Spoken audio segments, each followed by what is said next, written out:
Welcome into another edition of Oklahoma Postgame Live at the Voice of College Football. My name is Jason Ray. Oklahoma loses another heartbreaker, this time to West Virginia in Mountaineer Country, 23-20. Um, Welcome in for this late edition of Oklahoma Postgame Live. My apologies for not being able to do. I was out of town this weekend, so was not able to do our normal time, and so this is a good time to do this as we kind of do a little bit of a post game here, reaction to West Virginia, and then also we look forward to Bedlam on Saturday in Norman as Oklahoma hosts Oklahoma State. Um, Inside Gaylord Family Oklahoma Memorial Stadium at 6:30 p.m. is the kick. Oklahoma finally gets a night game. We'll actually have an evening game for the next 2 weeks to conclude the regular season at 6:30. Both ones actually. ABC this weekend at home, and then I think FS1 for the regular season finale against Texas Tech in Lubbock. So make sure you guys hit that like button, smash that notification bell, just so you know if we have any kind of a change in terms of when we go live or we're talking about anything Oklahoma football related. Um, so that you know when we have to change or anything like that. Me and Mark typically go live on Wednesday mornings at 11:30, but sometimes we have to change those from a scheduling perspective as well. So make sure you hit that notification bell, and so you know that when we do go live. Um, so yeah, Oklahoma loses another one. And it looked like on the surface, guys, that this was a game where Oklahoma, certainly the worst team in the league when you look at the standings, coming into Saturday with West Virginia only having the one victory in conference play against Baylor, coming into the game. Only had won 3 games on the season at that point, I believe, and now they've overtaken OU in terms of the conference standings, so to speak. So um, I think Oklahoma obviously has a couple of games here, but they are in danger, which I don't know that anyone could have ever thought this before the season, but Oklahoma is in danger if they lose the next 2 games of finishing tied for last in the Big 12 standings. I know that tiebreakers obviously don't matter, particularly when you're looking at the lower half of the league, but no, specifically when you're looking at the lower half of the league. But you've got right now, if Oklahoma is just ahead of Iowa State at 2-5, with Iowa State being at 1-6. So, um, yeah, again for Oklahoma, it's the same things that it looks like continue to beat this team over and over and over and over again. Almost, wash, rinse, repeat. This team has the inability to play complementary football when when you have opportunities, as the defense gave the offense opportunities in the first half, and how they played defense, really, shutting West Virginia down for a decent amount um, of that first half, and still you're only able to get 10 points on the board. Um, Not only that, you get the 10 points on the board, but then late in the half, special teams gives up a decent chunk play on the kickoff return, sets West Virginia up in great position. They're able to go down and score. Obviously, I know Oklahoma was able to get the 2-point conversion on the return. Then you lead 12-6. Obviously, going into the second half, right? And then you saw um, the green kid from West Virginia able to really able to ignite ignite them in the second half. And it's like I said, it's the same thing. You look at you kind of assume, if when you go into a game and you force two turnovers against the worst team in the league, you force two turnovers, you you have an individual that in Eric Gray that runs for over 200 yards. You run as a team in the neighborhood of 230 yards. You only give up the you only give up two touchdowns in the game, and you still I think that's right, isn't it? Oh, I'm sorry, three touchdowns. My apologies. But you still give up you still give up 23 points in the Big 12. You think that you're going to be able to win, to win this game. But, it seems like both units, in terms of not playing complementary, just they can't seem to have a situation where they play well at the same time. There's no situation where you in the Baylor game, the defense was not playing well, but the offense was doing enough to win. In this game, obviously the conditions were bad, but they were bad for both teams, and so you're not able to you're not able to put points on the board against a bad offense or a bad defense. In West Virginia. And you've got, like I said, Eric Gray was great, 25 carries, 211 yards, and a couple of touchdowns. Dylan Gabriel was just okay, nothing like terribly bad, but he, absolutely was not good enough to, to get a win. And so, just something that's a little bit, depressing if you're an Oklahoma fan. You think that your offense is a great. It's definitely not a great offense, but it's a good solid offense that Oklahoma's had throughout the year with the emergence of Eric Gray and what they've been able to do in the passing game from time to time. But um,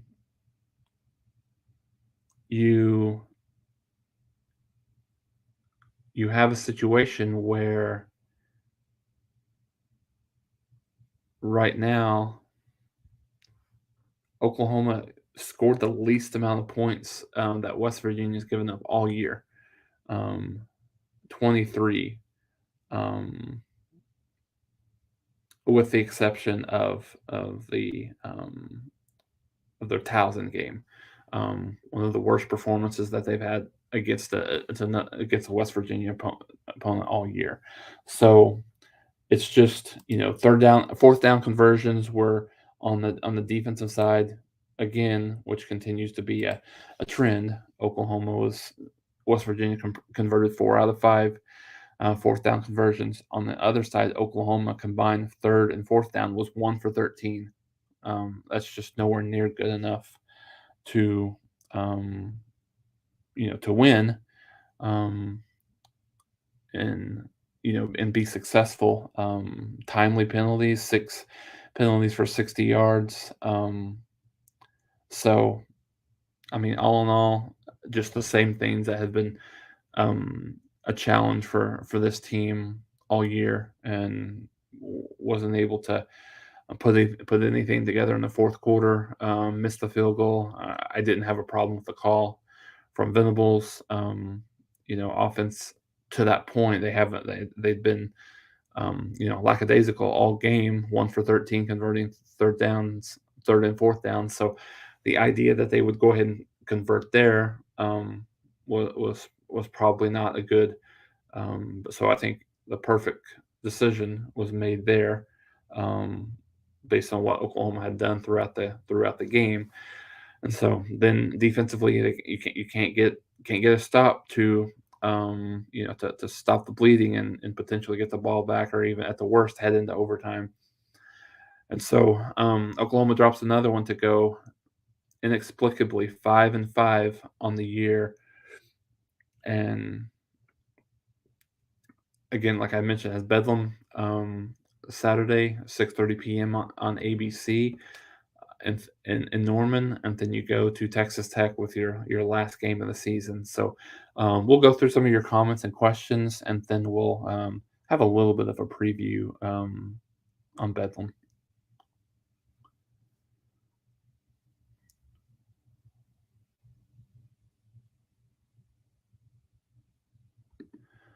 Sooners put it all together, beat OSU. We'll get into that a little bit and talk about, yes, it will. This is a substantial recruiting weekend for Oklahoma, without a doubt. Ryan, it's almost impressive the number of ways they find to lose games. They should win. It sucks that that's what we've got this year. Yeah, I think it's one of those things that's interesting. Ryan, last year was really it's kind of a, I mean, not a complete opposite, but last year there was so many close games that Oklahoma was able to win, and this year there's a lot of close games that Oklahoma just has not been able to win. Particularly those one score games. You've got, I mean, you're 0-3 in those one score games with the 41-34 loss to Kansas State, the 38-35 loss to Baylor, and then the 23-20 loss to West Virginia. You win those three games, and you're 8-2 at this point, even though you're still not a great football team, but still, you find the way to win those games, and it's a much different season right now. So I think, but that's very much well taken, that they find a different way to lose. Yeah, it's just a bad football team. You're right. And I think as you go through social media and everything right now, it looks like this is a situation, guys, where um, people continuously are trying to get the question answered. And I don't know that anyone really knows the answer at this point. Um, are we seeing bad coaching? Are we seeing bad players play? Um, and I still tend to believe it's more on the players. Now, you could say what you want to say about these kids not getting lined up, and just the lack of discipline that you're seeing with penalties and things like that, being in the right spots, and things like that early. I mean, at this point in the season, but I think more than anything, it's on the players. I mean, you saw a couple of ex players coming out earlier on Saturday talking about. I think Nick Benito was one, talking about how much this is not on the players. I think Zach Sanchez was one as well, talking about how much this is on the players and not on the excuse me, and not on the coaching staff. So you've got to give this coaching staff some some ability to right the ship, so to speak. They didn't necessarily just forget how to coach in 1 year. So having a freak at QB and really good E-line is why we won the bad close games. Texas. Yeah, that's right. I think we knew coming into the season. I think we knew that it was going to be a fairly significant downgrade at the quarterback position from Caleb Williams to Dylan Gabriel, and I think it's been a little bit more. I mean, at least for me, um, I think it's been a little bit more of a downgrade than I anticipated. I don't. I'm not saying that Dylan Gabriel is a bad quarterback. Without a doubt, he is not. But I don't think he's as good as I kind of anticipated. I thought that, and I know that he had a game where he was out, and then he missed a partial of another game, a full half at least of another game. But I think right now, with 2 games to go, the fact that he has only the 16 touchdown passes. When we were kind of looking at things, I had thought that he would be in the neighborhood of 25 to 30 touchdown passes in the year. Knew that he wouldn't necessarily be a Caleb Williams, a Kyler Murray, a Baker Mayfield, a Jalen Hurts in that same mold, but I thought, that he would still be able to put up some decent numbers in this system. Now, it's not terrible. He's completed 64% of his passes, 16 touchdowns, 4 interceptions, but there's not as many explosive plays in the passing game as you've been accustomed to from Oklahoma.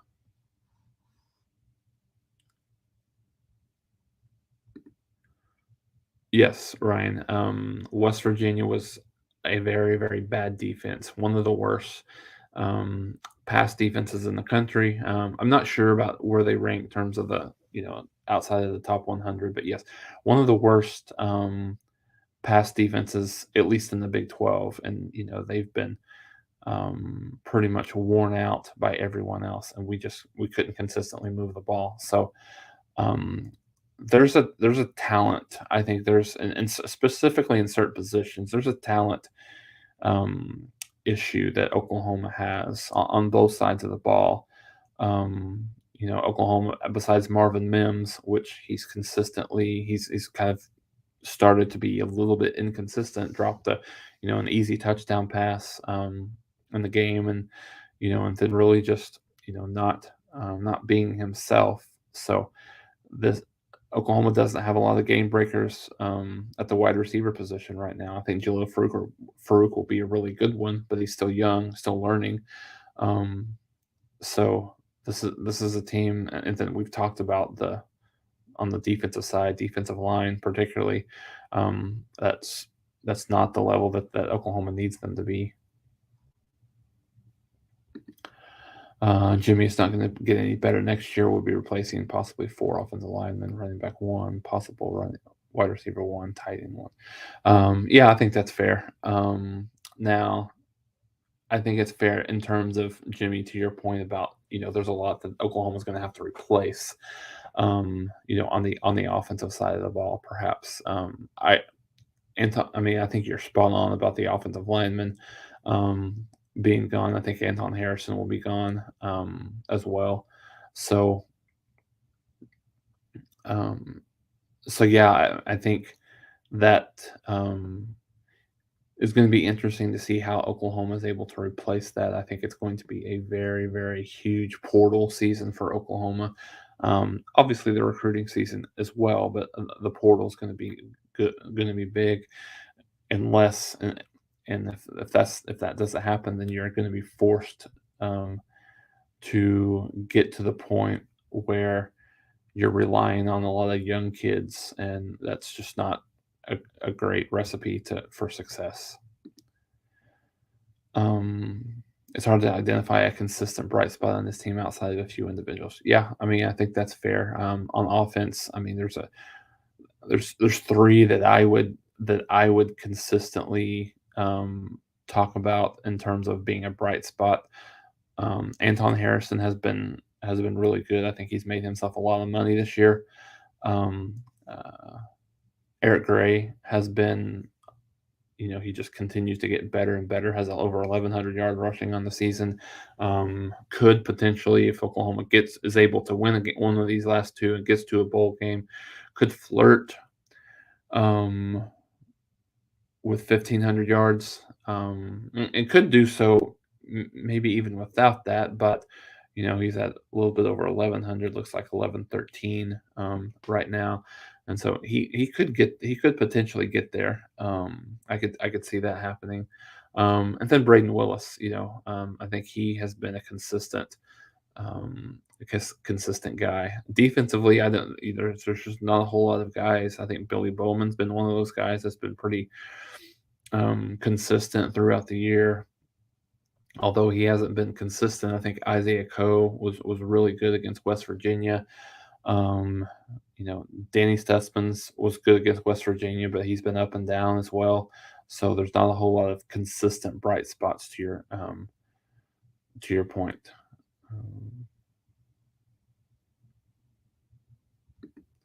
Um, yep, defense 5 straight stops and had 3 points. Yeah, just no um, complimentary football. Um, Okie trade. Everybody saying anyone that talks about this class negatively is a bad person and can't comprehend that this team was gutted. Um, Yeah, I mean, there's a couple of ways to look at that. Okay, I think when you think about it, yes, this team was gutted without a doubt. But other programs have been in similar situations when you look at when you look at when teams have left, or when coaches have left teams. Brian Kelly is a perfect example of when he left. Notre Dame. Notre Dame still struggled a little bit this year, but but they're playing really well, down the stretch, and they've got better and better as the season's gone on. And he's Oklahoma has not been a team that's gotten better. So I think there's a lot of internal issues, just in terms of a lot of the players just being okay with mediocrity, is what it seems like. And so, what you've got that get new kids in here to make that change. And so I think there's going to be a huge roster turnover this year. From what I've heard, from what I'm understanding, there's going to be, whether it's kids moving on their own, kids being asked to move on, just a kind of a combination of those things. I think there's going to be a big change in what this team looks like next year versus what they are right now. Um, yeah, and I think this is another question that will be interesting to see how it gets answered.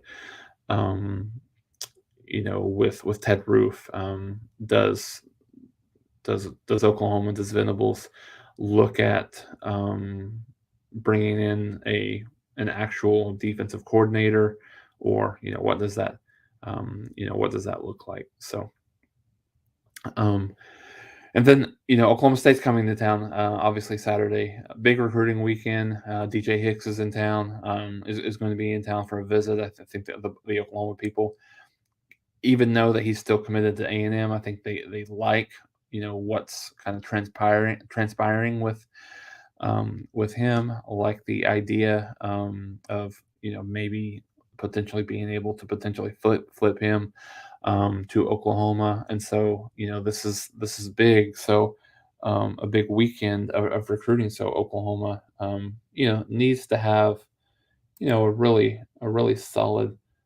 performance here, in this last home game, not only to get them bowl eligibility, but from a recruiting perspective. So I think, even I know that the fan base is kind of down right now, but it's going to be a super important game for the fans to support this team, and try to help will them to a win, um, and to get to bowl eligibility. And obviously, it's always important to beat your in-state rival. So I think Oklahoma has that opportunity to get there. Oklahoma's a 7-point favorite, which is a little bit interesting, uh, but but they have that opportunity to do that. So we'll look forward to that. Me and Mark will go live on Wednesday, talking a little bit more about Bedlam and what are some of the things that Oklahoma has to do to be able to win that game, in those things as we wind down the season. So again, apologies for the late, it's kind of the late live, but thanks everybody for for joining and being here this evening, and don't forget to catch us at 11:30 on Wednesday. Thanks everybody. Have a good night, and Boomer Sooner.